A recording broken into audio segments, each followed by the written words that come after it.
Salam sejahtera Malaysia, terima kasih kerana menonton video-video dalam channel ini. Sebelum kita mula, jangan lupa untuk tekan tombol subscribe, share, like dan komen. Let's go!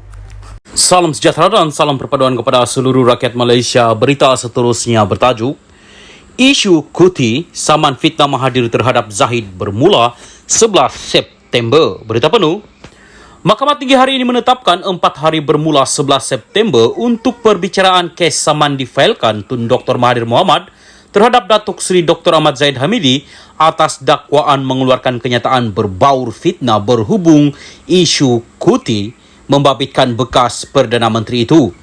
Peguam Mayor Nur Haidir Suhaimi yang mewakili Dr. Mahathir berkata, Hakim Datuk Rozana Ali Yusof menetapkan 11 hingga 14 September ini untuk perbicaraan selain menetapkan tarikh akhir bagi pengurusan kes pada 14 Julai.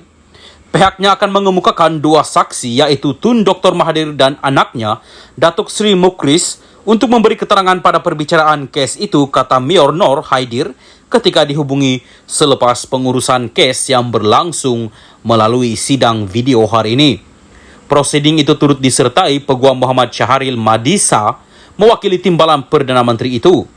Difahamkan seramai 3 orang saksi termasuk Ahmad Zahid akan memberi keterangan pada perbicaraan tersebut. Pada 20 Julai tahun lepas, Dr. Mahathir 97 memfailkan saman itu dengan menamakan Ahmad Zahid 70 sebagai defendant tunggal. Dr. Mahathir dalam pernyataan tuntutannya mendakwa Ahmad Zahid telah mengeluarkan kenyataan memfitnah terhadapnya semasa mesyuarat UMNO bahagian di Kelana Jaya pada 30 Julai 2017 dan kenyataan itu diterbitkan semula di YouTube Astro Awani dan beberapa portal berita dalam talian yang boleh diakses oleh pengguna internet tanpa sebarang sekatan. Sementara itu, Ahmad Zahid dalam pernyataan pembelaan difailkan pada 17 Ogos tahun lepas menafikan kenyataan yang dibuat pada 30 Julai 2017 adalah berniat jahat untuk memfitnah dan merendahkan reputasi plaintiff di khalayak umum.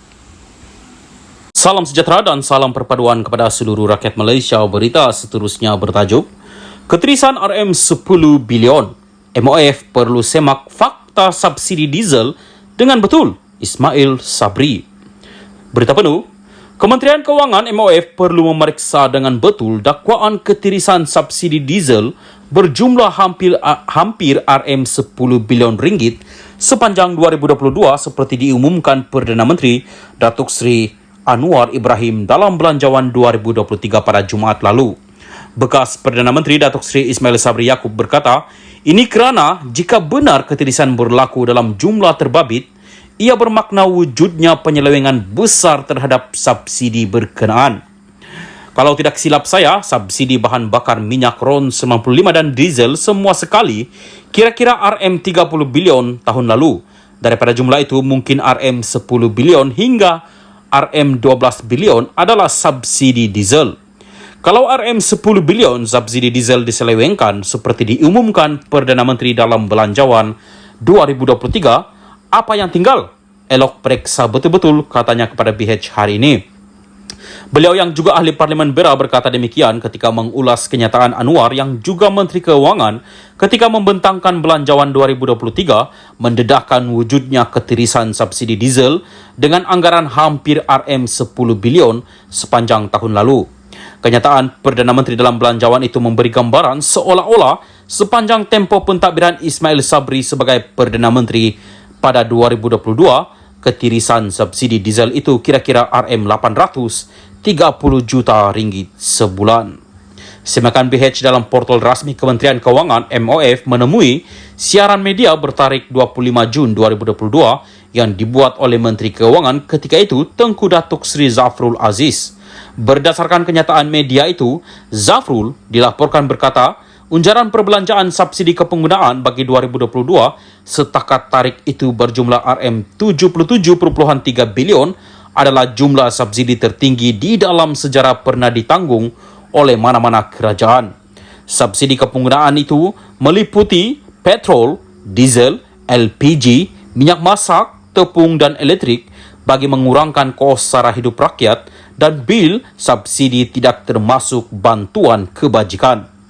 Berdasarkan unjaran subsidi untuk tahun 2022, Jika harga subsidi serta harga pasaran minyak, arang batu dan komoditi lain kekal pada paras semasa pada Jun 2022, jumlah subsidi bahan bakar merangkumi petrol, diesel dan LPG berdasarkan keperluan tahun 2022 ialah Rm37.3.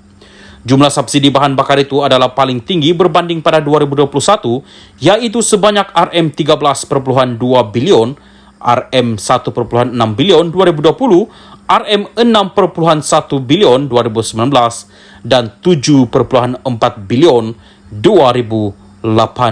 Sekian berita, salam Malaysia Madani.